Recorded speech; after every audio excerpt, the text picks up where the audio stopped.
Bonjour à tous et bienvenue dans le Weeblycast, le podcast qui accompagne votre visionnage de la série classique de Doctor Who. Je suis Nopoman Je suis l'aigle. Je suis Dark Jacket. Et je suis Linkat. et ceci est le Weeblycast numéro 13, les corsaires interplanétaires.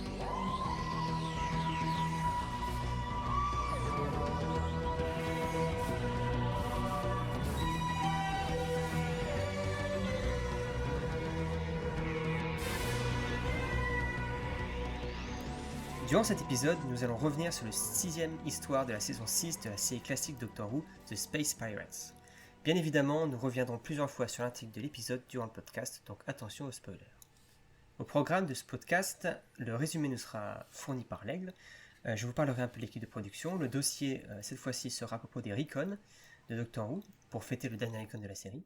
Ensuite, nous aurons toutes les anecdotes offertes par notre cher Dark Jacket, qui nous revient après une longue absence. Et les paramédias seront offerts à notre écoute par l'aigle et nous parlera des débuts de Big Finish. Nous parlerons ensuite évidemment tous de l'épisode et ce que nous en pensons.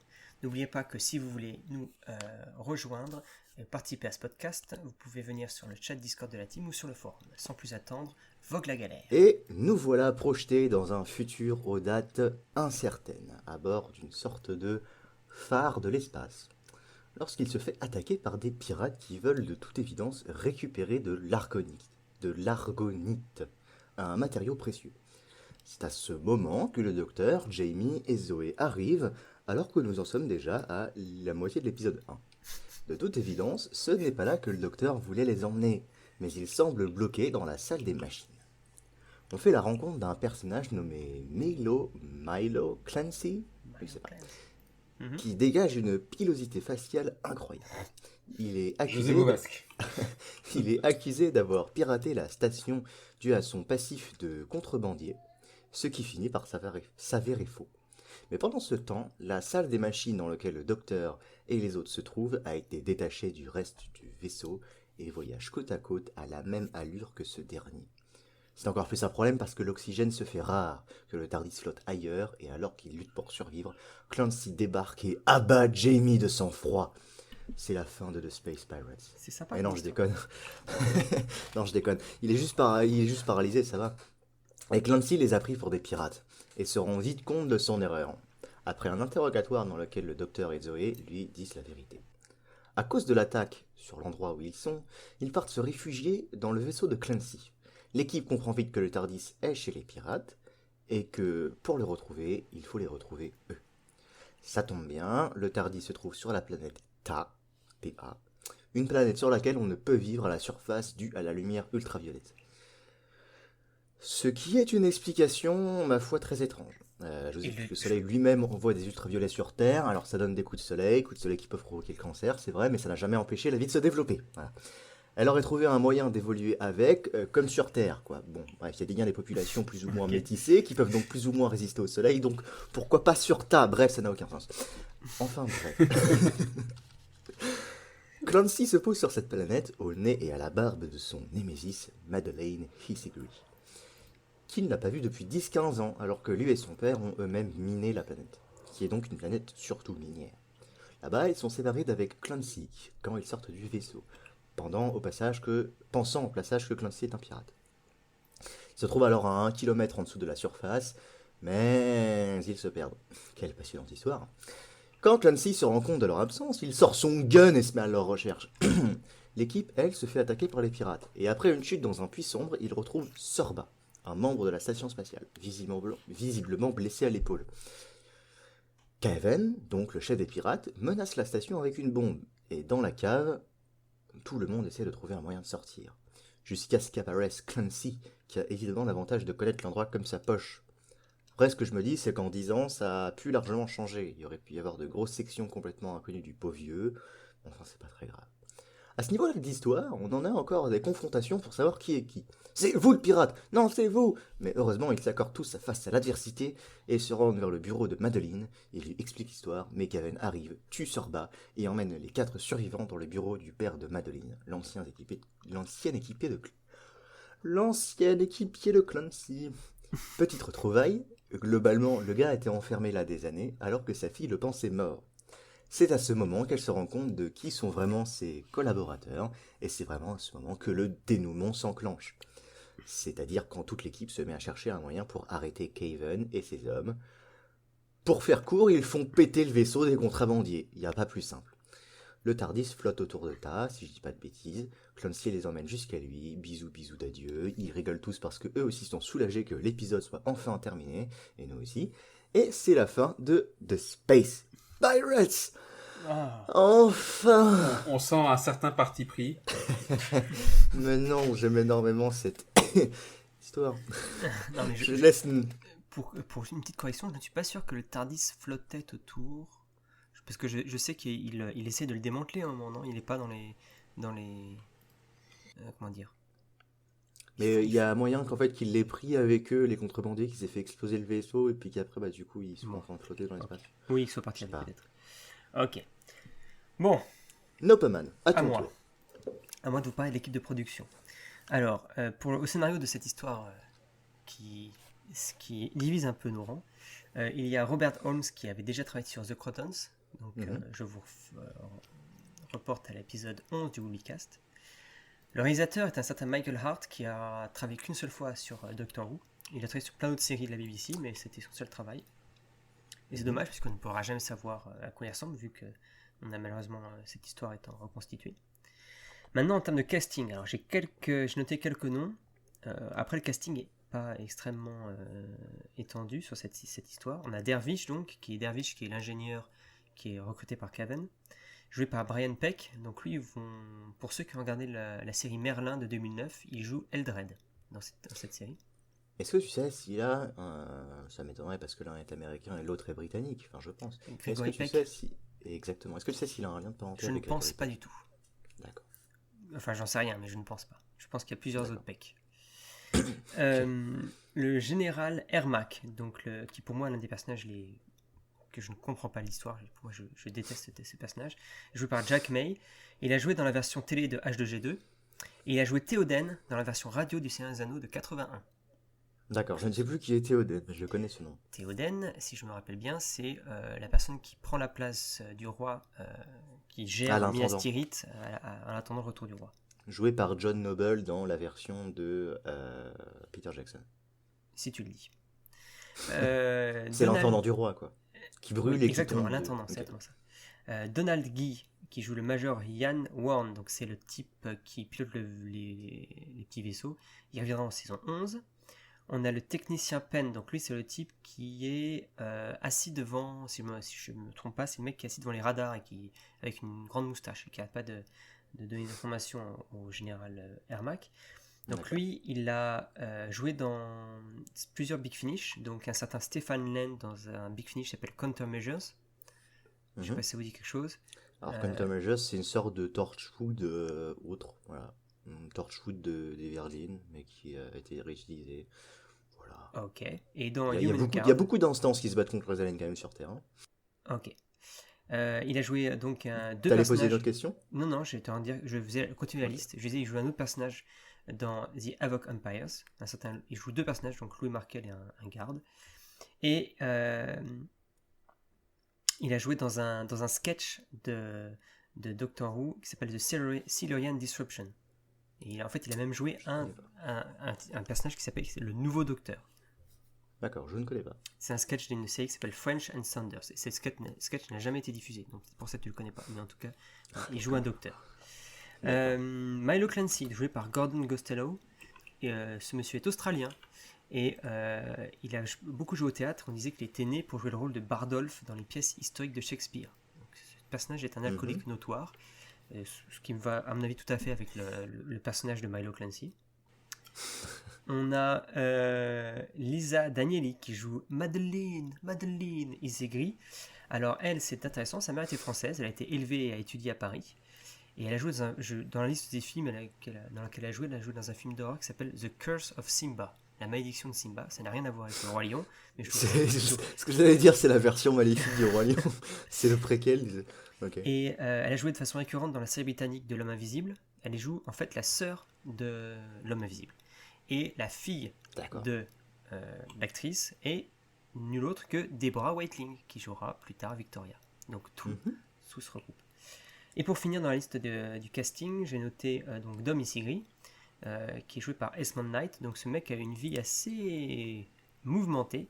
Il a été blessé en 1941 parce qu'il a été en service à bord du Prince of Wales, qui est en fait le bateau qui pendant la guerre a combattu le Bismarck à la bataille bataille de Danemark, je crois que c'est comme ça que ça s'appelle. Et en fait, il a été suite à ça, il a reçu un morceau de shrapnel dans les yeux et il est devenu aveugle pendant 2 ans. Et ensuite, la vue lui est revenue pour un seul œil. Et il a joué principalement dans des films comme Le Chant unanime d'Hitchcock en 1934, donc avant d'être aveugle. Et ensuite, il a joué dans Le Fleuve de Jean Renoir en 1951. Et donc, maintenant que j'ai fini ce cast, à toi, l'aigle, pour nous parler d'Eragon. Merci Nopo pour la parole. Et aujourd'hui, à la demande de Nopoman, et parce qu'effectivement ça peut être intéressant, on va avoir un dossier un peu différent de la normale, tout simplement car au lieu d'explorer le lore au sein de la série comme à notre habitude avec le dossier, on a décidé de faire une chronique sur les Recon, pour fêter le dernier Recon. Et oui... Ouais. Un peu d'enthousiasme, merde. Ouais, c'est la dépression plutôt. Mais... oui. Et oui, The Space Pirates est enfin le dernier reconstitué, et je me fais un plaisir de vous raconter un peu leur histoire. En attendant, sachez par avance que je ne parlerai pas d'animation, ça je le réserve pour un futur Webcast, que vous pouvez peut-être avoir deviné si vous mélangez bien les informations dans votre tête. En attendant, c'est parti. Alors, pourquoi on dit Recon déjà ? Eh bien c'est l'abréviation de reconstituer. En clair, ces épisodes-là, c'est le monstre de Frankenstein. Je n'ai jamais trouvé d'aussi belle comparaison que celle-ci. Entre 1967 et 1978, donc près de 9 ans, la BBC avait pour habitude d'effacer ses pellicules, dans le simple but de la réutiliser, ou encore tout simplement par manque d'espace, ou parce qu'ils n'obtenaient pas de droit de rediffusion, et que personne n'ira acheter de vieilles épisodes en noir et blanc pour sa chaîne. Il a fallu attendre le marché de la cassette vidéo pour qu'ils arrêtent de tuer leurs poules aux œufs d'or. Forcément, c'est le seul moment où ils se sont dit « Ah oui, effectivement, les anciens épisodes peuvent avoir une valeur marchande ». Mais à cela, on peut rajouter des raisons telles que le souci concernant la postérité, la culture, l'histoire, mais enfin, bon, tout ça, ça vient en 3e, 4e. En premier vient l'argent. Et je rajouterais personnellement, j'ajouterais aussi comme raison pour ne pas le faire, le crime contre le cinéma. Supprimer une pellicule, surtout quand elle est unique en son genre, c'est la même chose que brûler un livre. Enfin bref, heureusement, les fans de Doctor Who étant des fans, on a réussi à retrouver toutes les bandes audio.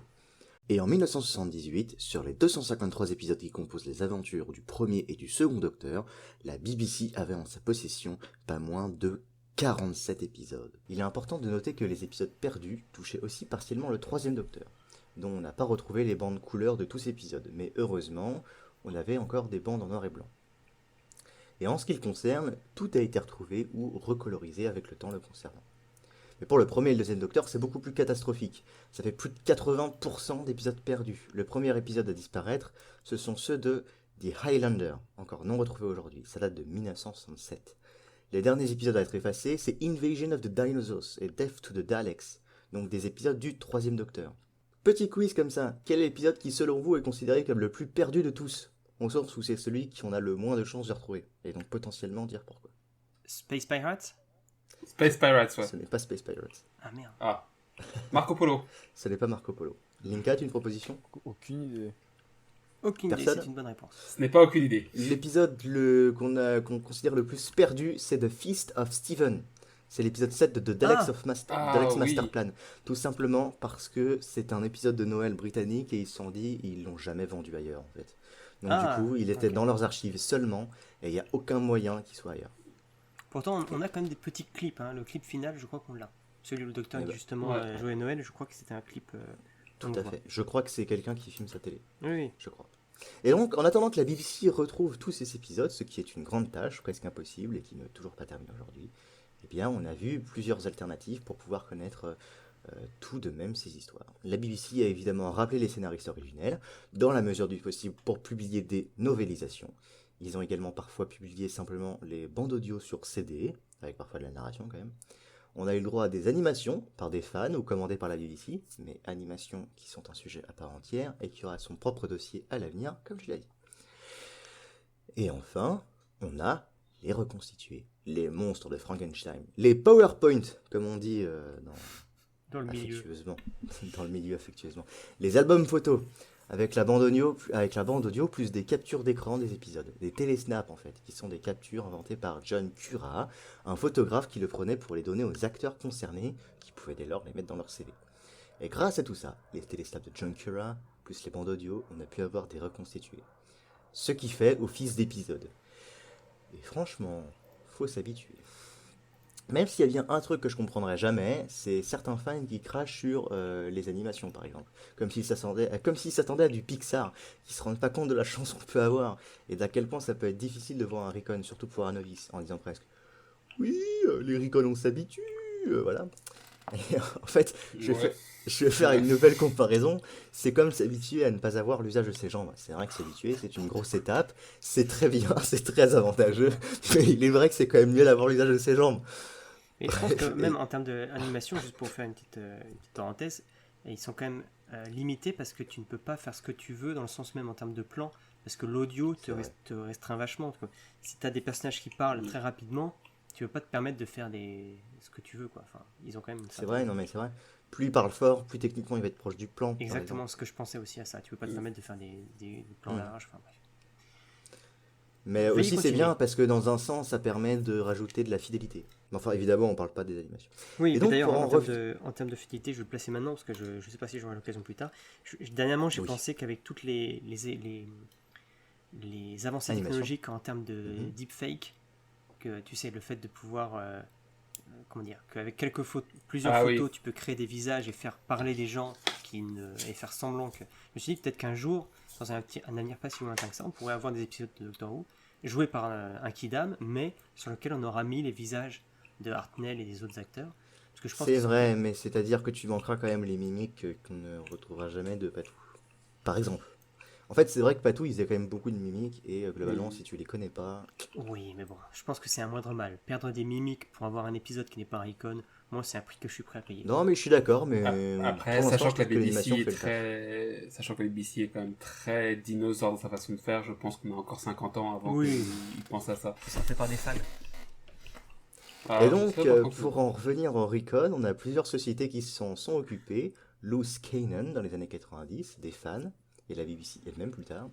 LC, donc Loose Cannon, étant globalement toléré par la BBC car qui ne faisait aucun profit dessus et qui distribuait ça sur VHS, c'est-à-dire un format dégradable et analogique. Donc on les remercie très fort de nous permettre d'une certaine manière de connaître ces histoires. Merci les gars. Merci. Merci pour Space Pirates, non, merci pour Enemy of the World à l'époque, merci pour Abominable Snowman, etc. Et en Écoute, plus- moi je les remercie pour Space Pirate parce que quand même ils se sont tapés l'épisode Oui. pendant des heures et des heures et des heures. Et franchement, moi je dis respect. Nous on a Respect. juste galéré sur les sous-titres. J'ose même pas imaginer pour eux. Sachant C'est que vrai, c'est vrai, en, c'est vrai. en plus de ça, ils se permettent de faire certaines animations, parfois les animations 3D qui rajoutent, je trouve que c'est quand même un certain boulot. C'est vrai Et- que c'est un certain boulot, mais j'en parlerai, je l'avais mis ça dans mes notes parce que Et personnellement... une dernière en vrai, chose j'en aussi parlerai, par rapport à ouais. Loose Cannon, c'est que généralement c'était pas seulement les épisodes, il y avait également, souvent encadré sur leur VHS, tu avais une interview d'un des acteurs qui présentait l'histoire, il donnait souvent un background historique, enfin, c'était quand même bien foutu, quoi. Non, c'est vrai, Mm. tout à fait vrai. Et alors, j'ai parlé précédemment de bande audio et de télésnap, et ça c'est la base du Recon, car elle-même met en scène aussi des lignes de narration qui permettent de comprendre ce qui se passe quand on ne le voit pas, basées sur les scénarios officiels des épisodes. Mais la production allant parfois jusqu'à refaire des petits montages, monter les photos derrière eux, ou créer des petites animations de 3 secondes justement, qui payaient pas de mine et qu'on remontait en boucle, qu'on remettait en boucle, pardon. Tout ceci est par exemple utilisé dans The Space Pirates, donc c'est un très bon exemple. Et aujourd'hui, en 2019, sur les 253 épisodes des deux premiers Docteurs, on a retrouvé 156 épisodes, soit 109 épisodes de plus qu'en 1978. C'est absolument génial, extraordinaire. Ça représente 61% des deux premiers Docteurs. On est passé de 18% de possession à 61%. Et du coup, Doctor Who, c'est quand même une des séries de cette époque les plus chanceuses en termes de ratio épisodes perdus, épisodes retrouvés. Surtout quand on le compare à d'autres séries qui ont vraiment beaucoup moins de chance qu'elle. Et je pense que la postérité de Doctor Who joue là-dedans. Oui, parce que les gens cherchent. Et je pense qu'il y a plein de séries sur les gens, Ouais. il y a personne qui cherche vraiment, enfin pas autant. C'est ça. Non, sachant qu'en plus, il y a des gens qui les ont, et c'est avéré qu'ils les ont, mais qu'ils ont tellement peur qu'on leur vole, que ils le gardent. Ça arrivait, je crois, que Web of Fear, où en fait le mec avait récupéré l'intégralité, et puis il y en a un ou deux qui ont été volés en cours de route. Mais par exemple, je pense à une série comme The Avengers, alors non, pas Iron Man, Captain America, mais Chapeau melon et bottes de cuir en français, qui, elle, n'a plus du tout de saison 1, par exemple. D'accord, ça je ne savais pas. Ils avaient perdu Ouais. dans le aussi. Bref, les redécouvertes d'épisodes, ça a globalement bien avancé avec le temps, permettant d'avoir tout plein de nouvelles histoires complètes, dont The Time Meddler, on est très content, de War Oh, Machines, j'adore celle-là. de Tomb of the Cybermen, on est très content, de Dominators, on est très content, de Crotons, On est moins content. de War Games, on est On est extrêmement très, très content, content. Invasion of the Dinosaurs, je ne savais pas encore, et Death to the Daleks, mais Invasion of the Dinosaurs, petit bijou, j'aime beaucoup. Pour ce qui est d'épisodes comme Dominators ou The Crotons par exemple, partiellement retrouvés en 78, il faut attendre 2009 pour les avoir complétés, 40 ans après. En 2013, on a eu la dernière grosse arrivée d'épisodes retrouvés, Enemy of the World, complètement, et les 4 derniers épisodes de The Web of Fear, à l'exception du premier ayant été retrouvé en 1978 et du troisième qui n'a pas été retrouvé. Et comme par hasard, c'est celui où arrive le brigadier, non mais bien sûr, Voilà. non mais le mec il savait lequel voler. Hein. C'est pour ça. Et petite anecdote personnelle de la team, au moment où on venait de terminer Web of Fear, vraiment, genre quelques jours plus tard, on nous annonce qu'on les a retrouvés. Ouais. Donc notre boulot sur les reconstituer n'avait servi à rien. On a dû repartir de zéro. Putain, mais Je peux vous franchement, dire je vous plains. Je peux vous dire qu'on a un peu tiré la tronche. Enfin, on était contents, hein, on était Vous avez contents. sorti le mais quand même. champagne, mais à la... Pour le reste, chers amis, nous devons encore regarder les recons, pas forcément désagréables quand on est habitué, mais qu'est-ce qu'on donnerait cher pour voir les limites de Hartnell et Chotun dans certains épisodes. Regardez par exemple l'épisode de Massacre, il y a un gros débat sur la cohérence d'un choix scénaristique qui repose sur le potentiel jeu d'acteur de Hartnell, que l'on n'a pas, puisque il joue deux personnages, et en fait tout le débat c'est oui mais est-ce que c'est bien joué par Hartnell? Est-ce que c'est cohérent? En fait, ce serait cohérent si c'était bien joué par Hartnell. Est-ce que c'est vraiment deux personnages différents qu'on peut voir dans le jeu d'acteur? Et du coup, on n'a pas l'épisode. Et voilà, retrouver cet épisode, ça réglerait ce débat, par exemple. Est-ce que Hartnell a bien joué? Donc, est-ce que c'est cohérent? Non, mais c'est vrai. Non, mais c'est vraiment un débat que j'ai lu. C'est cet Allez. épisode-là où il joue à un moine, quelque chose comme ça? Un prêtre? Exactement, un prêtre. Ouais, Pas un prêtre. Comment ça s'appelle chez les protestants? Chanoine. Non, chez Un prêtre pasteur catholique. Et chez les protestants, on dit un... Je ne sais plus. Un diacre? Non, attends. Non. Je suis de culture protestante, je vais me faire tuer par ma grand-mère. Et bah, Je suis moi un peu aussi, bon. j'ai eu un petit peu de trucs protestants, pourtant je ne sais plus. Bref, ce n'est pas grave. Allez, pour se consoler, tant qu'on n'a pas d'autres alternatives, on peut toujours regarder nos petits records adorés, globalement trouvables gratuitement sur internet. Ils sortent pas en DVD, ils étaient en VHS pour certains, mais c'est un média un peu mort pour le coup, et ça se vend plus. Et puis techniquement, heureusement, aujourd'hui, en 2019, pardon, pas mal de ces recons sont plus d'actualité, puisqu'on a les épisodes, ou parfois des alternatives sympas. Mais voilà, je pense que les épisodes, de manière générale, on va encore en manger pendant quelques années. Et sur ce, je vais laisser la parole à Darjakel. Juste, ce serait marrant que maintenant les Recon deviennent, qui sont maintenant obsolètes, deviennent collector, tu sais, qu'il y a un marché C'est pour les... clair. Là, ça pourrait être marrant de comparer en fait le Recon et l'épisode complet et voir, Exactement, voir ça, à quel point ils m'intéresserait avaient... bien, ouais. Ouais, c'est vrai. On peut le faire Alors. après, avec par exemple The Enemy of the World, par exemple. Apparemment, il perd beaucoup cet épisode en recon. Ah, je sais pas. Du coup, je vais passer moi sur les petites trivia, les petites anecdotes, les petites cacahuètes, les petits trucs qu'en creusant un petit peu, on arrive à trouver qui sont intéressants.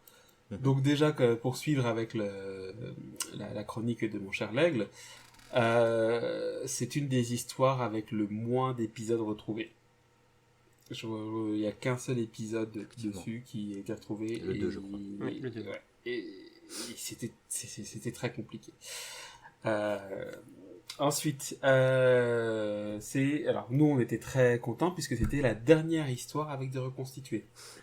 Bon, c'est une des avant-dernières histoires, vous savez pas, voilà. Mais c'est quand même la dernière histoire avec des reconstitués. Non, c'est la dernière. et, Pourquoi tu dis? J'ai pas compris. La dernière? La dernière, oui, la dernière histoire avec des reconstitués, dans la chronologie. Ah oui, d'accord, ok. Donc quand nous on a terminé, tu sais, chacun d'entre nous qui a terminé son travail sur l'histoire était là. Ouais, c'est ça. Fini, c'est fait. Je comprends, ouais, je comprends. Et c'était très agréable. Mais il y avait des épisodes perdus du troisième Docteur, sauf qu'ils ont été retrouvés entre temps. C'est ça, mais en Ouais, fait, c'est ça. on a toujours eu les bandes noir et blanc. Oui, il y a au moins des noirs et blancs. Ouais, c'est ça. Donc petite anecdote encore. On entend une petite interprétation de Over the Rainbow Mhm. qui était inattendue. Je Oh. vous avoue, non mais je vous avoue qu'en fait, jusque là dans Doctor Who, on a eu très peu d'interprétations de cover, même si je sais pas si le terme existait déjà à l'époque, mais de cover en fait de chansons déjà existantes dans notre univers. On avait eu, je crois, une apparition des Beatles dans Oui, dans The Chase, si je me trompe pas. Oui. Quelque chose Non, comme ça. c'était pas dans The Chase, non, il y avait Suzanne. Mais oui, tu as raison.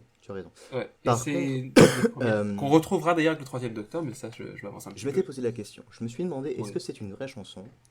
Je me suis vraiment demandé, est-ce que c'est une vraie chanson? Je me suis dit, si c'est pas une vraie chanson, c'est bien. Parce que ça montrerait qu'en fait, le mec a inventé une chanson pour l'épisode. Ou alors, le scénariste a inventé un truc pour l'épisode. Ça rajouterait de la culture, tout ça.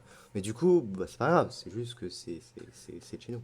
Et Et ça c'est calme vrai Non, les mais si tu veux des chansons inventées, regarde les Gunstingers. Ça, ils l'ont fait. C'est Ils l'ont sûr, Très bien ça, fait. C'est vrai.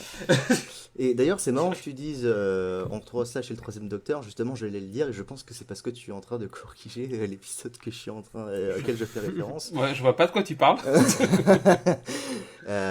C'est une de mes musiques. En plus, quand j'ai entendu ça, j'étais tellement content parce que c'est une de mes chansons préférées. C'est I Don't Want to Set the World on Fire des Ink-Spot. Voilà. Et donc, on entend que le je troisième. connais que je connais depuis Fallout. C'est vrai.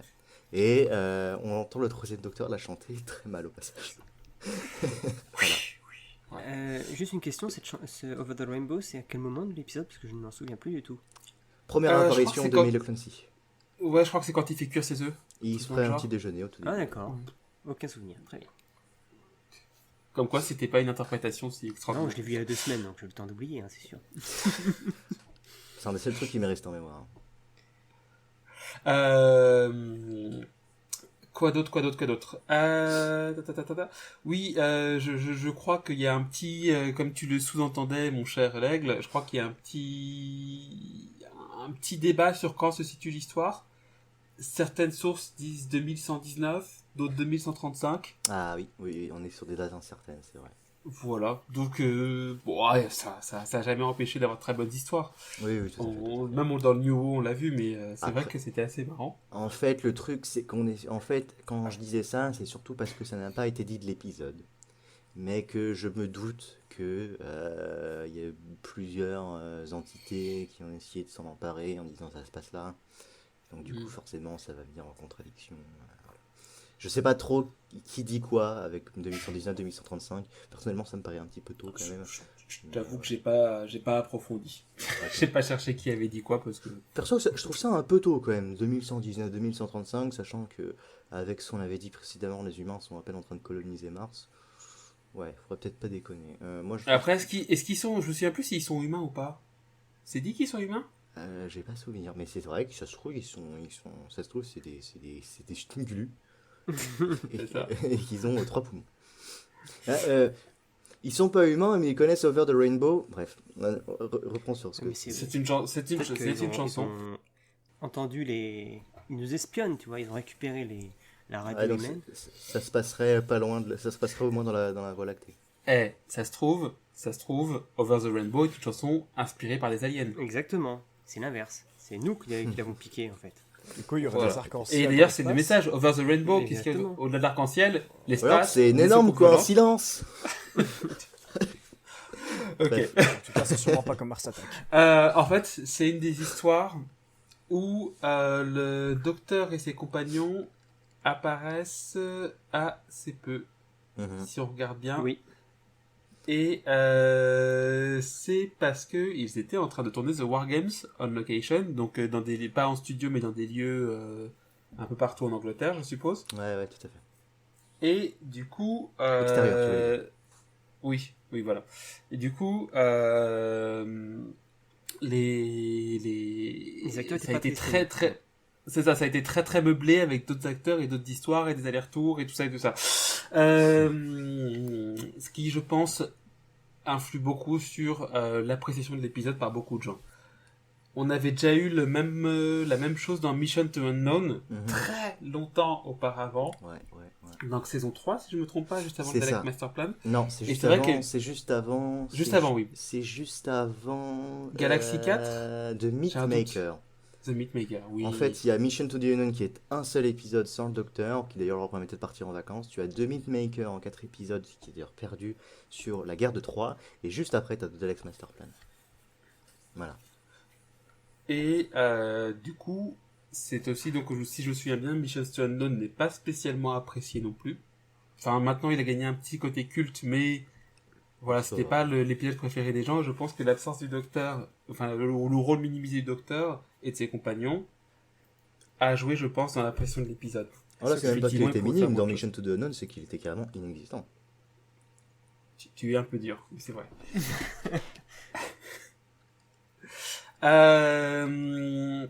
Donc, ce qui est intéressant également, c'est que ils ont essayé de vraiment, là où The Gunslinger était très réaliste, là ils commençaient à essayer de vraiment jouer sur de l'histoire,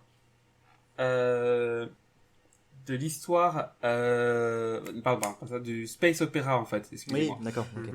Ouais. Voilà. Donc en fait de transposer des choses historiques dans l'espace. Ouais, tout à Qui fait. pour l'instant ils avaient évité pour l'instant, où ils l'ont fait de manière très alternative, mais là on était vraiment dans du space opéra et là dans du western opéra. Mhm. Et c'est pour ça qu'il y a beaucoup d'archétypes qui sont C'est vrai. utilisés. Alors je sais plus le traduction française, mais The Lawman, The Deputy, The Pioneer, The Miner. Oui. Il y a beaucoup de D'archétype. ouais. D'archétypes, Non, mais ouais. oui. Il y a beaucoup en fait voilà de tropes aussi, de clichés là-dessus. En fait, concrètement, tu retires les vaisseaux spatials, tu retires les pistolets laser, tu peux complètement le mettre dans un western. Tout ce qui s'est passé. C'est tout à fait vrai. Ou un Avec, film de gangster. Ouais. Milo Clancy étant complètement, je sais même pas, c'est complètement un prospecteur, un pionnier, tout ce que tu veux, et tu peux le mettre dans n'importe quel setting, ça passe. Non, c'est vrai, plus un western qu'un film de gangster, puisque bah, le principe de piraterie, en fait, le principe qui est des lois qui puissent être transgressées plus facilement, c'est vrai que ça colle plus au western. C'est ça. Aussi, oui. Alors là, c'était une bonne nouvelle pour notamment l'équipe, puisque c'était le dernier épisode filmé à Lime Grove Studios. Ceux qui auraient lu l'anecdote, ceux qui ont vu le spécial de Noël qui retraçait les débuts de Doctor Who il y a de cela, c'était 2013, je Ah non, crois. non, oui, non, c'est un film documentaire pour le spécial 50 ans. C'est pas C'est ça, oui. C'était, je sais plus comment il s'appelle, j'ai un C'est bug. An Adventure in Space and Time. Merci. J'avais Moment in Time, donc c'était pas ça. J'aurais adoré qu'il fasse la même c'est- chose avec le second docteur. Genre, tu sais, à chaque fois que ça fait 50 ans qu'un docteur est parti, il nous fasse ça, ce serait absolument génial. Ah, je l'aime tellement. Bref. Oui, en fait, ceux qui auraient vu se souviendront que le studio était absolument pas pratique. Il pouvait tourner que pendant un temps limité. Ouais. Par exemple, s'il faisait trop chaud, le système anti-incendie se déclenchait, sachant qu'il fait toujours chaud sur un tournage. C'est vrai. Bref, et c'est la dernière histoire à avoir été tournée dans ce studio. Ce qui a été un soulagement pour quasiment tout le monde, en Ouais, fait. tu m'étonnes. Non, mais vraiment, tu m'étonnes. Et je pense que si la qualité de Doctor Who s'est grandement améliorée ensuite, d'un point de vue technique, hein, parce que bien sûr les épisodes de Shorten sont les meilleurs, Bah après, j'ai envie de te dire, ça va plus se passer en extérieur par la suite. c'est ça. Mais c'est aussi parce qu'ils ont arrêté d'utiliser ce studio maudit. Ouais. Que les studios qu'ils avaient après étaient plus grands, plus spacieux et mieux adaptés à du tournage. Après, ça donnait clairement, ça les situait vraiment dans des épisodes très serrés à chaque fois. Ouais. Macra Terror, Bah, Web of Fear. Enfin, Web of Fear, c'est différent, mais bref. Également, on a un exemple de...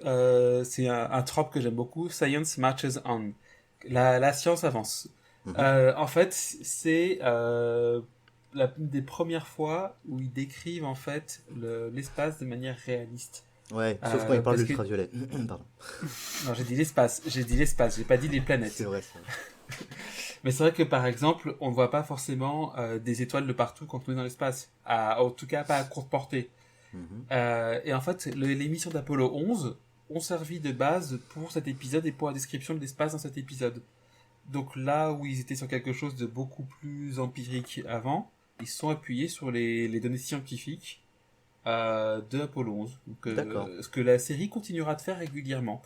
Même maintenant encore, on a régulièrement, alors c'est du blabla techno, pseudo, scientifique, timing, Ouais. mais souvent ils font référence à des découvertes scientifiques assez récentes. Oh bah ça a Sauf toujours été le dans- cas, mais de la science-fiction générale, j'ai envie de te dire. Ouais. Tiens, bah par exemple, Retour vers le futur. Retour vers le futur n'aurait jamais parlé de physique quantique. Et c'est marrant parce que j'en parlais hier avec Nopoman. C'est vrai, Retour vers le futur n'aurait jamais parlé de physique quantique. Ce que Endgame a fait, qui sont deux histoires Oui. de voyage dans le temps.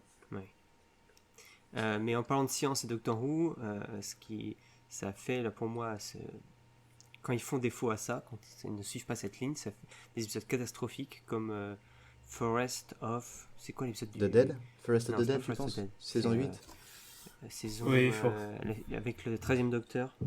12e Docteur. 12e Ouais. Docteur, excuse-moi. Bah, Avec, Forest of the Dead. Mais il Sherwood. y avait le deuxième et Clara dans la même épisode, de toute façon c'était catastrophique, c'était obligé. Le truc. Non, quand toute la Terre est remplie de forêts. Là. C'est quoi Ouais, ça c'est ça. ouais, Moi ouais. je pense à Forest of the Dead. Oui, non, c'est. Oui, si, Ça c'est s'appelle Forest of the Dead cet épisode Non, attends, ça c'est c'est dans la bibliothèque, Forest of the Dead. Forest of the Dead, pour moi, c'est la bibliothèque. Bon, ok, je Bon, je bref, vais quoi qu'il en regarder soit, ça. cet épisode Je- où la je Terre vois l'épisode. se verdit pour échapper à une éruption solaire, ça n'a aucun sens et ça m'énerve. Bon, c'était juste une parenthèse. D'accord. In the Forest of the Night. The Forest of the Night. Oui. Non, parce que tu fais croire après à des gens qui regardent que les éruptions solaires, ça ressemble à ça. Tu imagines la distance qu'il y a entre le Soleil et la Terre. Enfin, c'est complètement... Alors, moi j'ai un soupçon qu'en fait Doctor Who est un Darwin Award géant. Ils disent des trucs un peu cons, voir si les gens les croient. Si les gens les croient et se mettent en danger, et ben la Terre s'en porte mieux. Je pense qu'il y a quelque chose comme ça. Alors, qu'est-ce qui est illogique selon toi dans cet épisode? C'est la distance Terre-Soleil, c'est ça? c'est de faire croire que les éruptions... de dire que c'est une éruption solaire, qu'une éruption solaire, ça n'a rien à voir avec ça. Et de dire que tu peux avoir des éruptions solaires qui font toucher une planète à une distance aussi loin, quoi. Ouais, non, c'est vrai. Non, d'accord, ok. Oui, je crois que Bon, ça. après, est-ce qu'on reparle de la Lune et du dragon dedans? Ouais, bon, ça c'est encore autre chose, mais je suis plus, tu vois, pour moi c'est plus, ça plus de la poésie, tu vois. Mais ça, pour moi, ça touche, ça te fait croire, tu vois, genre, ah oui, mais c'est comme ça en vrai, et en fait, ça peut nous arriver. Et des gamins, ils Non, peuvent- Non, mais moi ce qui m'a c'est perturbé ce que avec la Lune, c'est que la Lune est détruite et il n'y a pas des raz-de-marée qui détruisent la Terre. C'était plus ça qui c'était plus Oui. ça qui me perturbe. C'est vrai. J'ai beaucoup aimé l'épisode, hein, parce que j'ai trouvé ça très poétique, mais le fait que la Terre soit encore en un seul morceau littéralement après, j'étais là, non. Bah, si la Lune est détruite, il n'y a pas de raz-de-marée, il n'y a plus l'effet gravitationnel, mais il y en a une nouvelle qui n'est pas spécialement plus grosse, donc est-ce que ça gêne? Alors oui, c'est vrai, dans l'épisode, elle est censée un petit peu grossir. Non, c'est vrai, t'as raison. Bon, Dans les quoi qu'il piliers. en soit. Mais c'est ce qu'on peut reprocher de manière générale à la science-fiction, et c'est ce que j'ai reproché tout à l'heure en me disant que l'excuse des ultraviolets, c'est pas une excuse. Le mec, il a eu ses ultraviolets en se disant ah ouais, c'est un Ça, mot c'est cool. scientifique, ça doit faire mal et tout. Sauf qu'il se rend pas compte que l'ultraviolet, on en a en fait ici. Oui, non, mais Moi, sauf moi, que, moi, ça me fait. quand tu passes ça sur une planète qui a des années-lumière, ok, mais si on te dit c'est la Terre et ça se passe comme ça, là c'est là que ça me dérange. Mais c'est parce que tu rapportes à la réalité, tu vois. Si le même épisode s'était passé sur une planète différente, ça m'aurait pas dérangé en fait. Mais là, D'accord. pour moi, c'est le fait de te faire croire qu'il y a un fond scientifique là-dedans, ce qui est fou. Bon, on va peut-être Après, moi, je y- trouve que ça. Non, mais je trouve que ça a son charme quand même. En fait, parfois, quand je les vois dire l'outil le plus puissant du monde, le transistor, moi, ça me fait rire maintenant. Il y a un charme là-dedans, un Oui, charme ça, c'est visuel. Et qui fait partie en fait de ce qu'on aime dans Doctor Who aussi. Si c'était accurate scientifiquement, moi je sais que j'aimerais moins. Mais c'est personnel, encore une fois. Je termine avec une dernière petite anecdote. Mhm. Alors, est-ce que le nom de John Nathan Turner Tout à fait. vous dit quelque chose? Voilà, C'est Et le en fait- showrunner dans les années 80 globalement. c'est ça. Et en fait, il se trouve que son premier travail sur Doctor Who, c'était dans cette histoire, Space Pirates. Donc, il n'a pas tout acheté. Et c'était alors ce qu'on appelle un floor assistant, donc un petit rôle minime. Oui, voilà. Il a amené le café, quoi. Voilà, c'est ça. Bah, c'est Luc Besson Et- finalement. Ah, il a commencé, C'est ça. il a amené le café. Et il s'appelait D'accord. juste John Turner à l'époque, et il est passé de apporter le café à se faire apporter le café. Oui, c'est ça. Voilà. Ah, Et, non, il commence en apportant le café, ensuite il aide l'ingé-lumière avec son truc, ensuite il fait ça, ensuite il passe un petit coup sur la caméra, l'objectif parce qu'on lui demande, et puis voilà, et puis après il installe le trépied, puis les caméras. Et il devient showrunner. Voilà, Voilà, ça, c'est c'est ça. comme quoi ça va C'est ça. vite. C'est ça. Mais voilà, donc Alors, du coup, j'aurais c'est vrai voulu que... rajouter une petite anecdote, parce que j'ai pas Vas-y. pensé à le faire sur les notes, mais j'y ai repensé maintenant. C'est que, vous vous rappelez, quand on a dit dans The Dominators que les scénaristes de The Dominators s'étaient embrouillés avec la production et avaient quitté Doctor Who, ces scénaristes de Dominators, comme on a dit, sont aussi ceux qui ont écrit les 2 épisodes sur les Yeti et la Grande Intelligence. Oui, Donc c'est eux qui contiennent les droits dessus. Ils ont Oui. écrit Abominable Snowman et Web of Fear. Et oui. ils étaient censés faire un 3e épisode, conclusion à la trilogie, qui était censé remplacer Space Pirates. En fait, c'était ça. À la base, il n'y avait pas Space Pirates. À la base, on était censé avoir un 3e épisode, conclusion trilogie au Yeti. Et parce qu'ils ont quitté la production pendant la production, eh bien, ça a été remplacé vite fait par Space Pirates. Voilà. C'est pas parce que Dominator n'a eu le droit qu'à 4 épisodes au lieu de 5 ou 5 au lieu de 6, un truc comme ça. Oui, il y avait aussi Alors, ça aussi, c'était le bazar. Ouais, je crois que... la raison de l'embrouille exacte, c'est une question d'adaptation des Dominators en comic strip. Voilà. Je m'en souviens bien, parce que je l'ai entendu 10 fois Nopoman le dire, encore quand j'ai monté les podcasts. C'est bien, t'apprends des choses. Ah ouais, non, mais Ah, je les ok. retiens maintenant, les trucs. Hein. Ah, mais j'avoue que j'étais pas au courant de cette anecdote, mais c'est triste, c'est triste. Il faut écouter les podcasts, mon cher ami. C'est triste, Euh, c'est triste.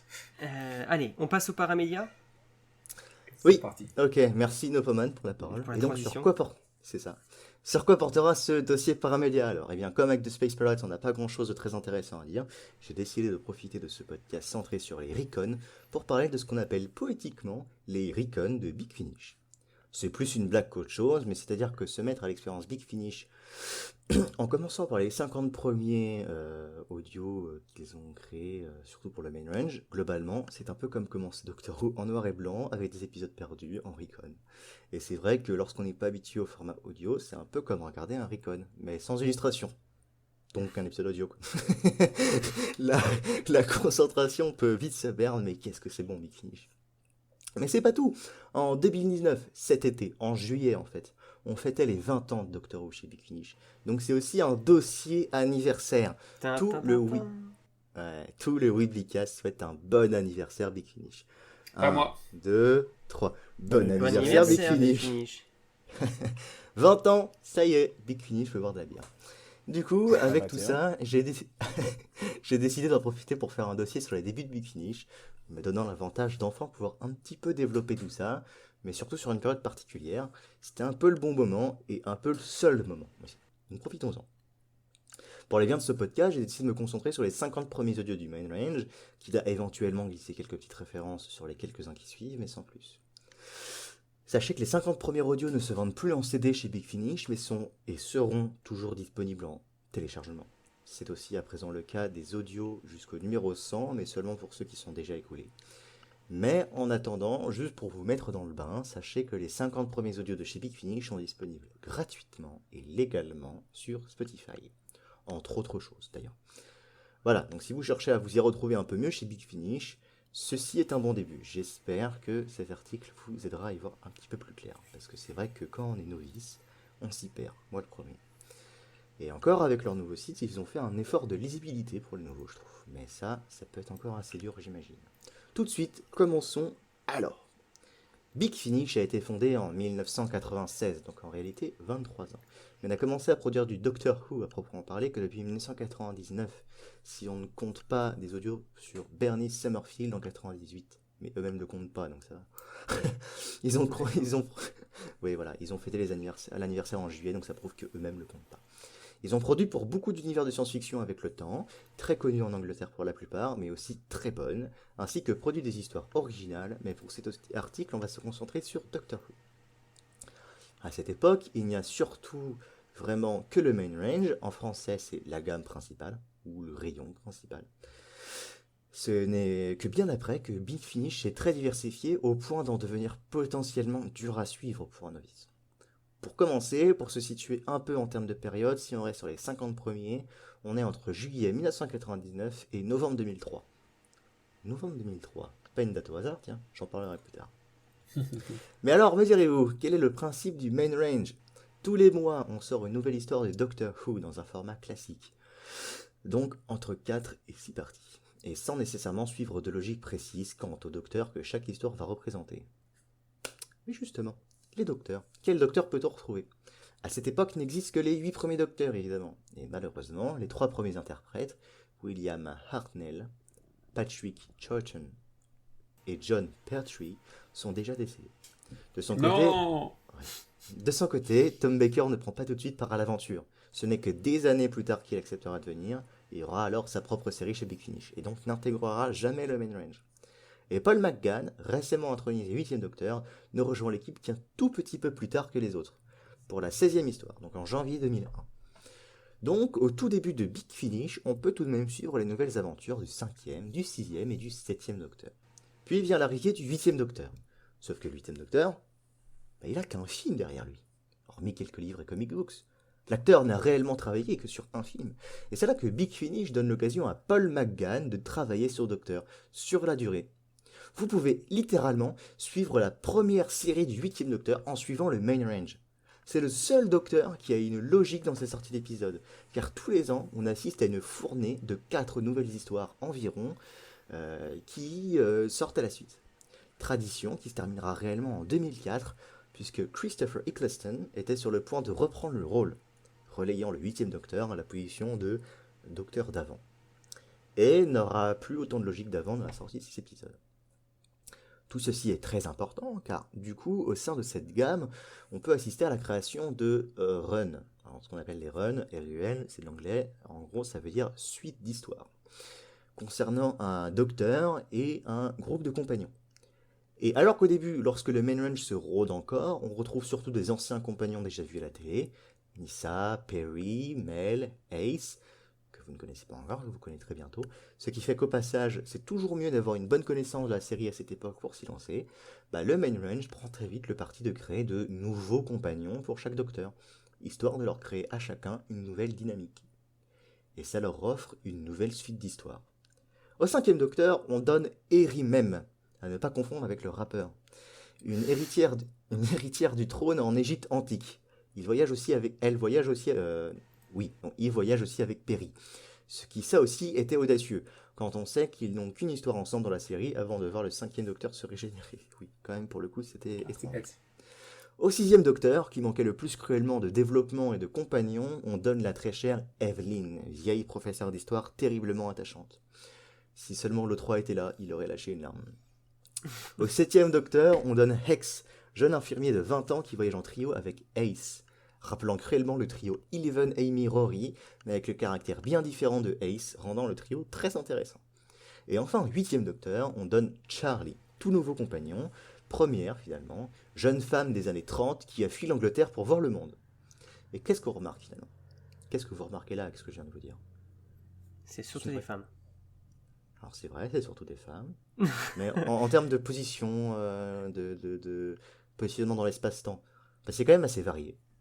C'est quand même globalement assez audacieux. Ils font d'ores et déjà des choix scénaristiques quand on compare à la série classique dans les années 80, où la nouvelle série, on est toujours quasiment avec des jeunes femmes de l'Angleterre contemporaine, et là on prend des partis plus audacieux, sans compter le fait qu'on écrive aussi pour certains des arcs narratifs, donc qui s'écrivent dans le temps, notamment chez le 8e docteur. Allez, sans en dire trop, en quelques lignes, pour vous peut-être lancer dedans, le docteur a sauvé Charlotte Pollard, Charlie, sa nouvelle compagne du crash du R-101. Malheureusement, sa mort y est inscrite dans le temps et ne pouvait être changée, et l'univers s'effondre déjà. Attendez, on dirait du Moffat sous son meilleur jour. Allez, si je peux pas vous lancer comme ça plus. Bref. Globalement, toute cette intrigue va se finir avec le numéro 50 du Main Range qui au passage en relancera une autre. Si vous m'avez suivi tout au long de cet article, vous savez que le numéro 50 a été publié en novembre 2003. Novembre 2003, vous savez pourquoi? 40 ans de Docteur. Bien sûr, les 40 ans de la série, à une époque où Doctor Who n'existait plus, que la BBC prévoyait un épisode animé qui s'appellera Scream of the Shalka, qui montrera un 9e Docteur alternatif, interprété par Richard E. Grant, toujours Sir Derek Jacobi en maître. Oui. Richard E. Grant qu'on retrouvera dans The Snowman. C'est vrai, dans La Grande Intelligence, saison 7.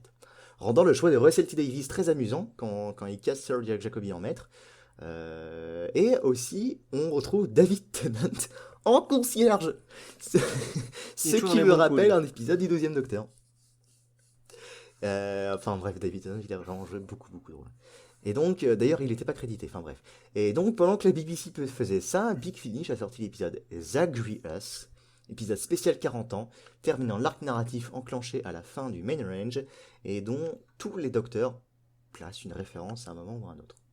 Un énorme épisode, une énorme histoire plutôt de 6 parties, ultra expérimentale, avec le brigadier, avec Rice Allen, que vous connaissez pas forcément, enfin si vous connaissez avec la nouvelle série, mais vous connaissez pas encore la série classique, et avec les 4 docteurs du ménage.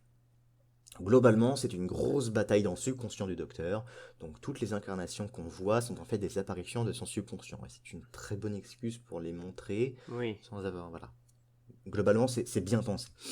Et ça va très très loin, jusqu'à enclencher l'arc narratif suivant, dans lequel le 8e docteur va errer dans un univers alternatif à la recherche de Rice Allen. J'en dis pas plus.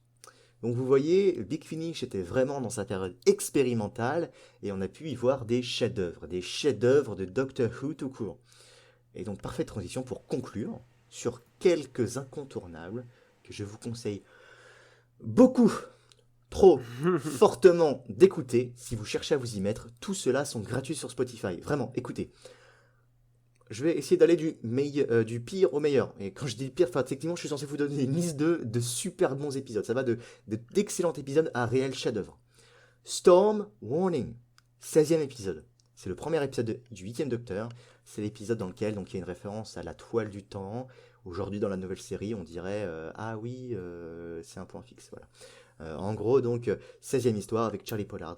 Premier épisode du 8e Docteur. Sachant que c'est le premier épisode audio que j'ai écouté d'un Docteur, parce que le 8e Docteur est un de mes chouchous.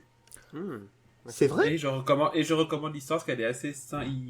Paul McGann a une très bonne narration. C'est assez simple à Waouh! comprendre. Je savais pas du tout. Du coup, c'est génial. Du coup, c'est cool. Tu nous donnes ton avis. Ouais. Et, Paul McGann a une très bonne narration. L'histoire est assez facile à suivre.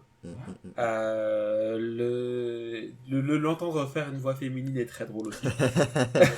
Ouais. Et c'est vrai que moi j'avais adoré McGann avec ce qu'il proposait dans le film, et j'ai adoré le découvrir dans les audios, et notamment Storm Warning. Je les ai pas tous écoutés, mais c'est un des premiers que j'ai écouté et un dont je me souviens avec le plus d'affection. Tu peux continuer gratuitement sur Spotify, sinon tu peux les acheter en téléchargement. Je ne savais pas, mon cher Laigle, donc tu vois, c'est...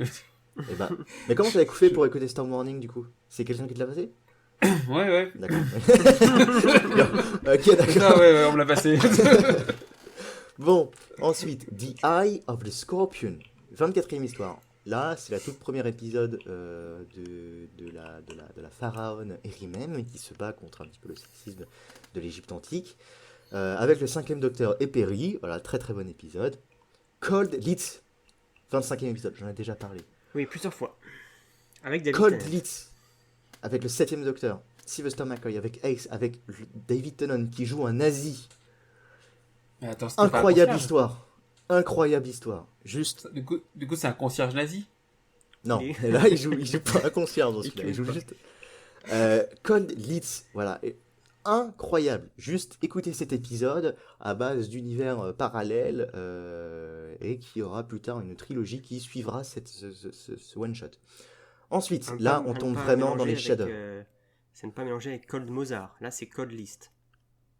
Oui, mais c'est en un seul mot, parce qu'en fait, ça fait référence au château Ah Cold là. Leeds. Humour. Ok. Ok. Bon, vas-y.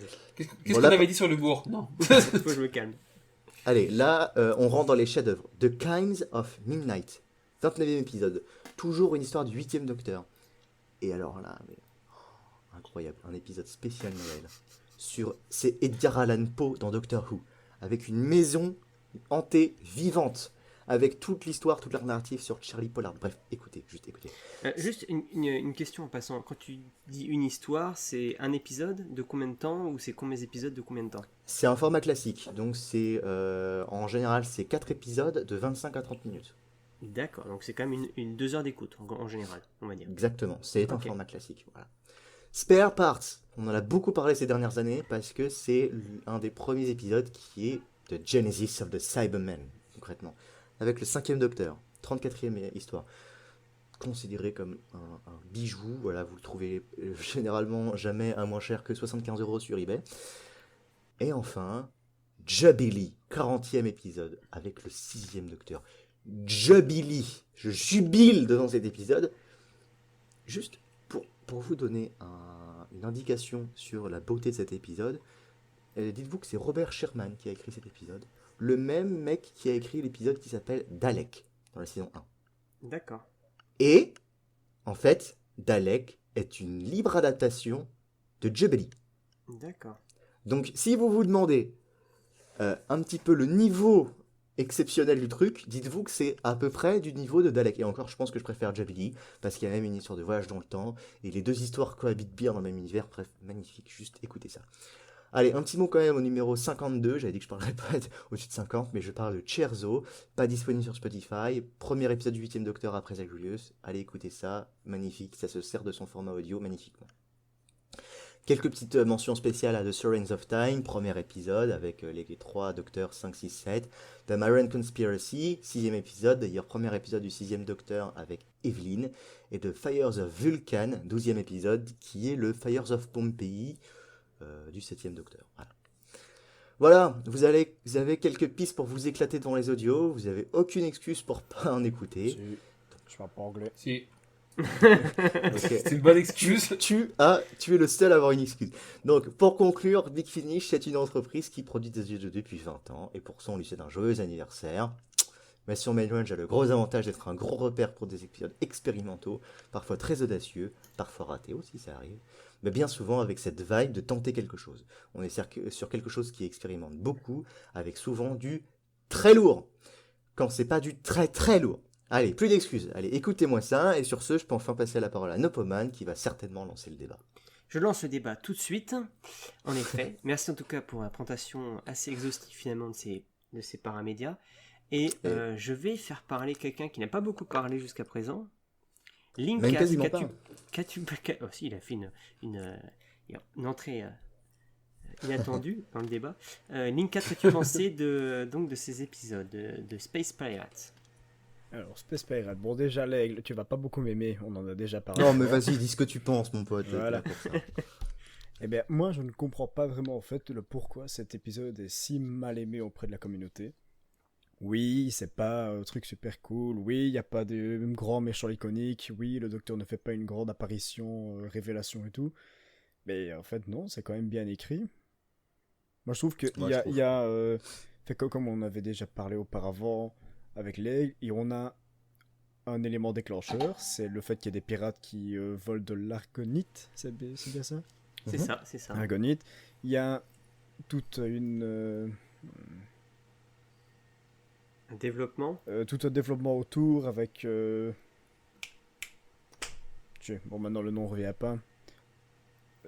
Avec avec tous les gens qui essayent de choper ces pirates. Maintenant, je me rappelle plus du tout comment ils s'appellent.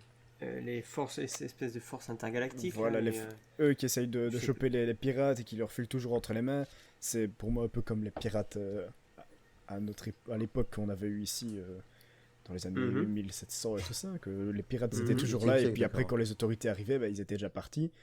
Le docteur qui arrive, qui débarque en mode bonjour, hop, j'ai mis se fait tirer dessus, bon au revoir. Et quand même, ça, c'est pas une histoire hyper marrante, mais on a tout un développement autour qui fait que le docteur arrive finalement avec Milo sur la planète Gruyère, qu'ils trouvent le père de Maybelline, et que finalement, tiens, en fait, t'es là depuis tout ce temps, comment ça que t'es toujours en vie? Ok, on y va, on va faire la peau aux pirates, et c'est bon, terminé, au revoir. Finalement, c'est un développement plus ou moins classique d'un épisode de Doctor Who. Je suis d'accord. Je ne suis pas d'accord, mais ce n'est pas... Merci, au revoir. Est-ce que tu as des points négatifs à donner à cet épisode? Point négatif, peut-être un peu trop long, effectivement. On aurait peut-être pu couper certaines choses sur le fait que... Oui, c'est pas un épisode glorieux avec le docteur, mais tous les éléments y sont pour en faire un bon. Donc peut-être le faire un peu plus court aurait été mieux. Peut-être avoir des meilleurs acteurs. Pas avoir un gros bûcheron et un vieillard qui sort d'une grotte. Pour faire un petit peu plus une plus grande renommée à cet épisode qui est pour moi assez mal aimé. Voilà. Ok. Et du coup, tu donnes quelle note? Je donne quand même la note de 7 sur 10. Très bien. C'est Je rajoute ta note. Tu t'occupes de la moyenne, donc, l'aigle. Je m'occupe de la moyenne. Très bien. Je suis sur mon Excel, là, ça y est. Ok, très bien. Je laisse la parole maintenant à à Linkat qui va nous Pardon. qui vient de parler Bah non. à à Dark Jacket pour que vous change un peu de voix. Je pense que c'est plus lui qui va être de mon côté. Je pense qu'il va y avoir deux duos. En fait, il va y avoir Nopoman Linkat qui vont défendre. Et je pense qu'il y a Dark Jacket et moi qui vont le On va voir, caresser. on va voir. Je vais te décevoir, mon cher. Oh, quel traître! Non, Attendez, je vais ramener toute ma team de potes, tous les groupes Facebook que je connais. On est une armée. Ça sent les pouces rouges sur YouTube. Je suis suisse sur cet épisode. Ah, Ok. ok, Dans- donc ça va. dans Non, le ça va. sens- Ouais, ça va. Dans le sens où je reconnais ses défauts et ses qualités. Honnêtement, c'est quand même une histoire qui est assez épique, avec plein de twists, avec plein de choses inattendues. Moi, j'ai pas tant détesté les acteurs que ça. Après, c'est compliqué, parce qu'il y a qu'un seul épisode où on les voit vraiment. Donc,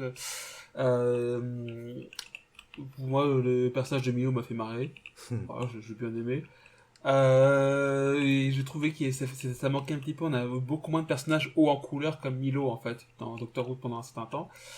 Je trouve que l'histoire est un peu longue, effectivement. Après, en fait, on est pour moi dans la trilogie. Je crois que c'est la trilogie de la mort, ce que j'appelle. C'est 3 histoires qui sont De passées merde, un pardon. peu à La trilogie de la mort. Passez-moi un McDom, une aspirine. Non, pardon, excuse-moi, vas-y, pardon. Non, mais c'est 3-4 histoires qui sont un peu passées à la trappe, en fait. Je crois qu'il y a les Crotons, Seeds of Death et Space Pirates, qui étaient entre l'excellent Invasion et l'excellent Wargames. Le début de la série avait quand même The Dominators, qui est une histoire que je trouve très bonne. Mhm. Ou ensuite Mind Robbers, qui est une histoire que je trouve excellente. Invasion, alors moi j'aime moins Invasion, mais qui était quand même une très bonne histoire. Et on se trouve avec 3 histoires un peu moyennes, en fait. Elles sont pas mauvaises, elles sont moyennes. Elles sont, et du coup, quand tu as comme ça une saison avec une majorité d'épisodes qui sont exceptionnels, bah, les épisodes qui sont moins exceptionnels, finalement, sont moins aimés. C'est vrai aussi que, ouais. alors, moi je suis extrêmement fan du deuxième Docteur et de Jamie, Ouais, et j'ai appris à être très fan de Zoé, même si je préfère encore Victoria. Je pense que je et- préfère Zoé. Non mais je te comprends. Moi, on peut aimer les deux, il y a pas de souci. J'aime tout Ouais, le ouais, monde, je mais- suis d'accord avec toi. Ok. Et du coup, cette histoire en fait a tout ce qu'il faut pour faire une bonne histoire. Peut-être un peu pas assez de Docteur et de ses compagnons, et c'est peut-être pour ça que justement ça passe moins, parce que le Docteur et ses compagnons sont quand même les principaux acteurs divertisseurs, ça se dit, je sais pas. Mais en fait, c'est vraiment pour ça qu'on se connecte, en fait, qu'on regarde le show. Et ouais, et je trouve que c'est dommage qu'il manquait. Et puis, si tu n'aimes pas le space opéra, si tu n'aimes pas les westerns, tu vas pas accrocher à l'histoire, c'est normal. Et Vraiment, c'est bah, normal. détrompe-toi, moi Je pense que c'est ça le j'adore les deux. L'aigle, t'aimes pas la science-fiction en fait, l'aigle. C'est pour ça, je sais pas ce que tu fais. C'est mon ouais. genre préféré, et le western est mon 3e genre préféré. Je parle de manière générale, pas spécialement pour toi, je ne te cible pas, même si je te cible un petit peu. Non, quand mais même. je comprends bien. C'est sûr que si t'aimes pas le space opéra et le western, tu vas difficilement aimer. Voilà, et c'est vrai que cet épisode a le mérite de se détacher pas mal de ce qu'on avait vu sur Doctor Who pendant un bon bout de temps. Il n'y a pas d'extraterrestres. La menace en l'occurrence est humaine, enfin humanoïde. Ou alors elle est que extraterrestre, on ne sait pas. C'est ça. Ou alors elle est que extraterrestre.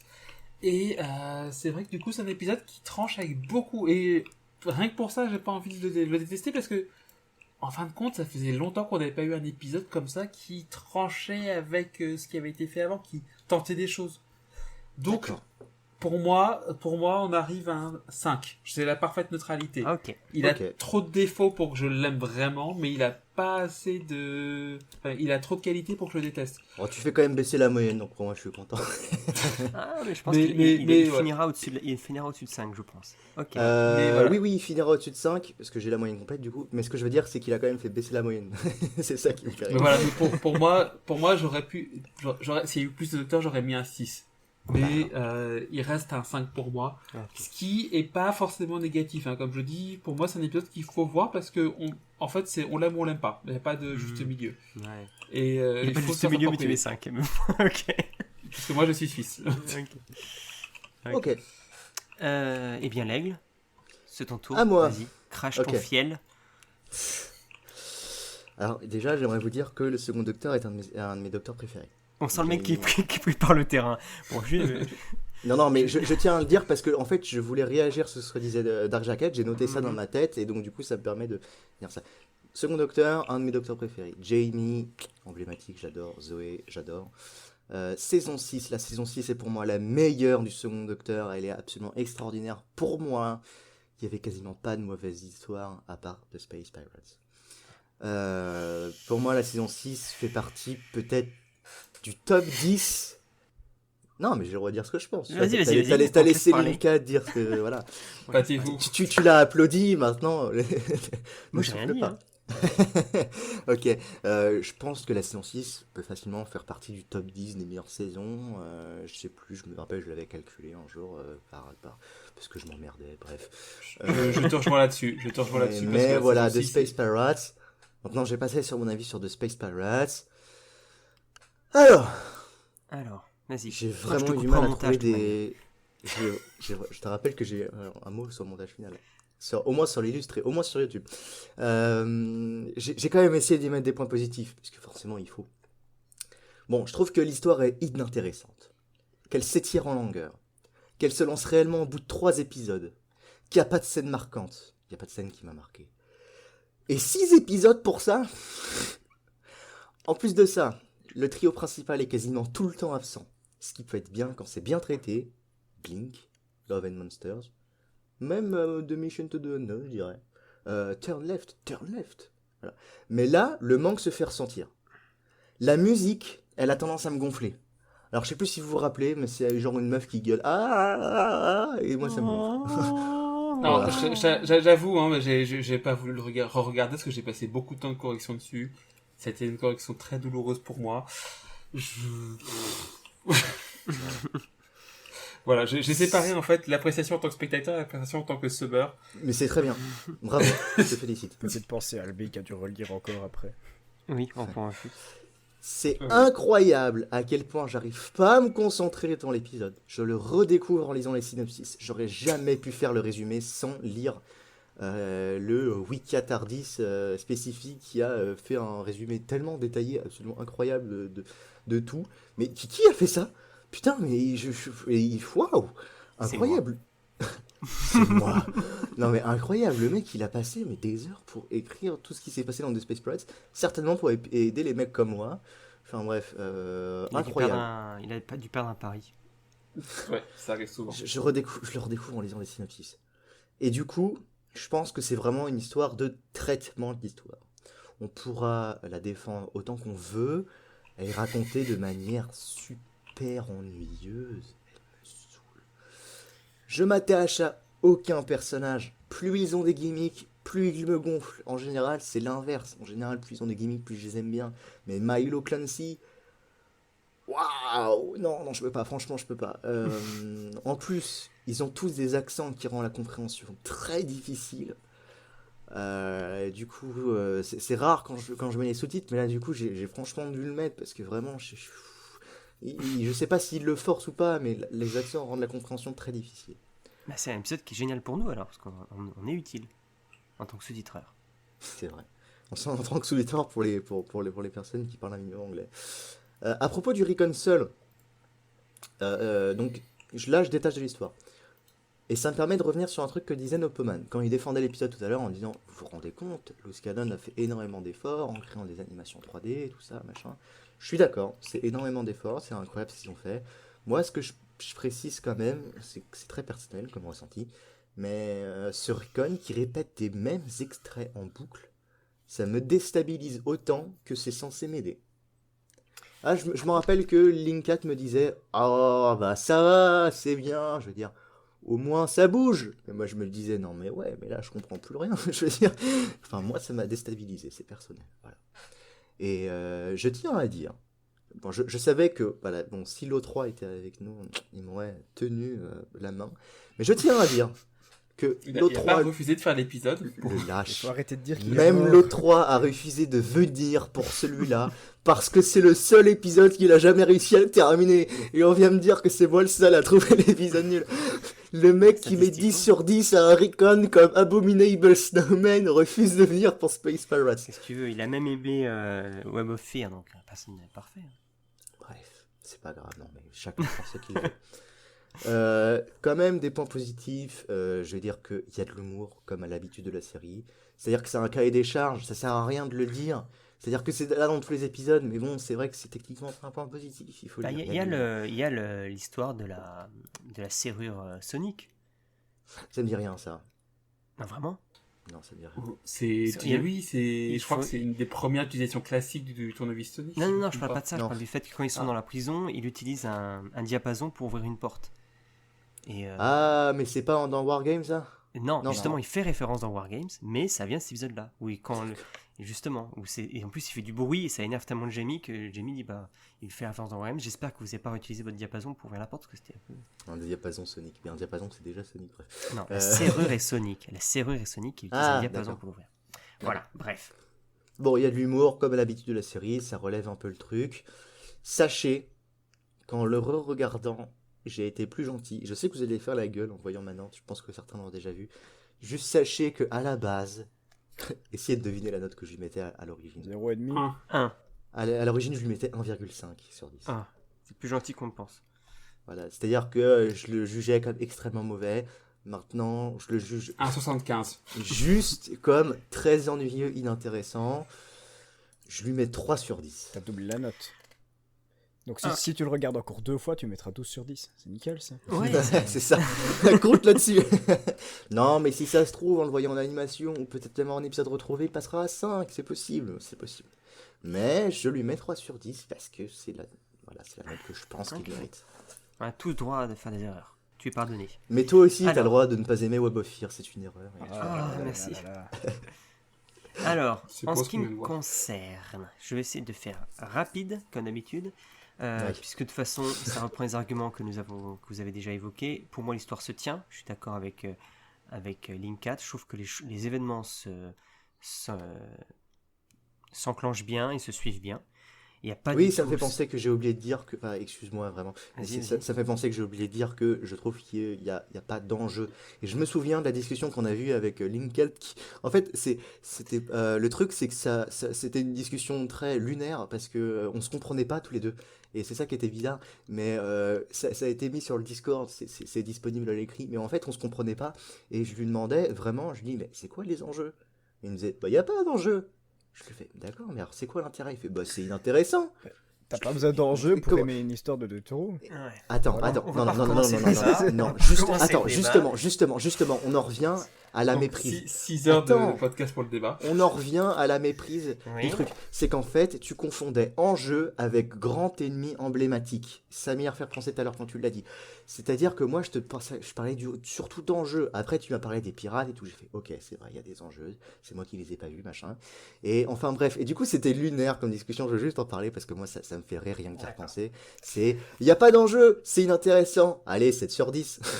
Non, mais Enfin, ouais. C'est pas moi mauvais. je trouve qu'il y a des enjeux, de mon côté, et je trouve que Non, mais- l'histoire se tient et que mieux que ça, en fait, il n'y a pas le gimmick qui m'énerve et qu'on va retrouver malheureusement dans l'histoire suivante, et c'est un des défauts, qui est les allers-retours. Pour moi, il n'y a pas d'aller-retour dans cette série, c'est qu'ils vont d'un point A à un point B et tout s'enchaîne. On n'a pas ou comme dans Web of Fear, qui est le truc qui m'énerve le plus, c'est que machin disparaît, on va le chercher, machin disparaît, on va le chercher, machin disparaît, on va le chercher. Donc... Alors les allers-retours, ils se font plus en termes de scène. C'est-à-dire que c'est pas les personnages qui se déplacent, mais c'est-à-dire qu'il y a des allers-retours en termes de ah bah là on est de retour dans la base lunaire. Mais machin discute sur Kaven qui leur dit tel truc. Ah bah là on est de les retour choses- sur Terre. Les choses avancent.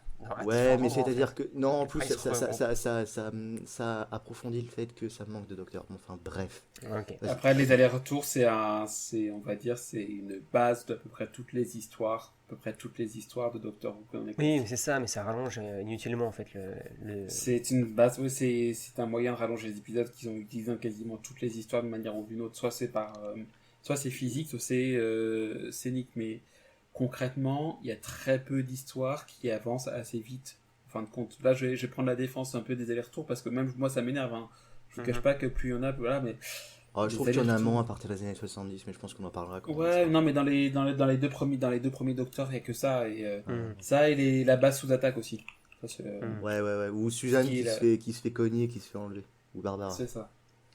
Voilà. Voilà, donc c'est des trucs qui étaient en plus. C'est vrai qu'en plus, nous, en tant que visionneur, en tant que spectateur moderne, on a des attentes qui sont différentes. À l'époque, il y avait besoin beaucoup de cohérence de lieu, donc des allers-retours étaient importantes, et aussi des cohérences d'histoire. On voulait que le docteur à chaque épisode dise ça, on voulait que Suzanne à chaque épisode fasse ça, on voulait que... Ouais. Ça caractérise les personnages, c'est sûr. Bon, je pense qu'il faut laisser Nopoman finir sur ce qu'il a. Oui, parce que c'était juste le premier de mes points sur 6. Moi, le premier, je me blâme sur le fait de couper la parole. Alors, ce qui me plaît aussi dans cette histoire, c'est qu'il y a plusieurs twists. Ça, c'était quelque chose qui m'avait assez surpris pour une histoire qui était... Je m'attendais pas à ça. On a des personnages qui, pour moi, sont mémorables. Ne serait-ce que Milo Clancy, ça reste comme un personnage hors norme. Les maquettes, je trouve que les... Alors, je ne sais pas si ce qu'on voit dans Loose Cannon sont des vrais morceaux de l'épisode ou si ce sont des choses qui ont été refaites, mais je trouve que c'est assez bien foutu. Donc le souci des longueurs, ça c'est déjà été cité, et moi j'ai un vrai problème avec Ermac qui s'obstine à penser que les méchants sont... que c'est Milo Clancy le méchant et qui du coup va construire toute son argumentation autour de ça pour essayer de prouver que c'est lui le méchant. Jusqu'au dernier épisode, il reste convaincu que c'est ça, alors que comme tous les indices prouvent que ce n'est pas ça. En tous les cas, je trouve que cette histoire ne mérite pas sa réputation de pire histoire de Doctor Who, et je lui donne une note de 6 sur 10, qui n'est pas exceptionnelle, mais qui est quand même au-dessus de la moyenne. Ce qui nous fait donc une moyenne de... Juste, tu as le droit d'avoir tort. Laisse-moi te relancer la pique. Vas-y, une moyenne de, je te coupe pour mon stage. Une moyenne de 5,25. 5,25. Est-ce que ça en fait, pour l'instant, la pire histoire de la saison? Oui. Ok, est-ce que ça en fait la pire histoire depuis qu'on a commencé le podcast? Techniquement, oui. Oui. En fait, c'est-à-dire qu'elle est, en fait, elle est à égalité. Avec Fury. Elle est à égalité. Alors, attends, non. Il y a une seule note plus petite que 5,25 et je suis désolé, tu vas pas être content de C'est Fury from the Deep. C'est Fury from the Deep. C'est ce qu'on disait, oui, d'accord. Okay. Et elle a combien? Elle est à 4,75. D'accord. Donc, putain. Voilà. Mais je pense que Fury from the Deep a souffert de notre travail dessus. Ça a été l'histoire, je crois, la plus laborieuse qu'on ait eue en tant que team. Et ce serait quoi ta note en fait des Giro sur Fury? Non, mais je sais que moi je n'aime pas cette histoire particulièrement parce que j'ai passé, je crois, 1 an et demi dessus en tout pour tout, 2 ans. Donc je sais que par exemple, nous dans l'équipe, ça a été notre bête noire et je pense que je pense que ça joue sur la note aussi. Toujours pour faire suisse et pour modérer, je pense qu'elle serait plus haute si vous l'avez juste regardé en tant que spectateur. Bon, après, il y a aussi l'O3 et Linkat et moi qui n'avons pas travaillé dessus. En fait, la seule personne qui a travaillé dessus, qui a mis une note, c'est Nopoman et il a mis la meilleure note. Il a mis 6 sur 10. Moi, j'avais mis 3 sur 10, encore une fois, et l'O3 et Linkat ont mis 5. Je pense que ce n'est pas notre meilleur travail aussi. Ok. Est-ce que vous avez quelque chose à ajouter avant que nous concluions? Non. J'ai hâte d'être au podcast suivant parce que Wargames, voilà. Ok. Donc dans tous les cas, n'oubliez pas de nous rejoindre sur Discord, sur Facebook et sur notre forum. Abonnez-vous à la chaîne YouTube, mettez des pouces verts, des étoiles sur iTunes et des commentaires, et vous permettrez peut-être de combattre la piraterie. On se retrouve pour le prochain épisode de Oublicast, et en attendant, n'oubliez pas... Madeleine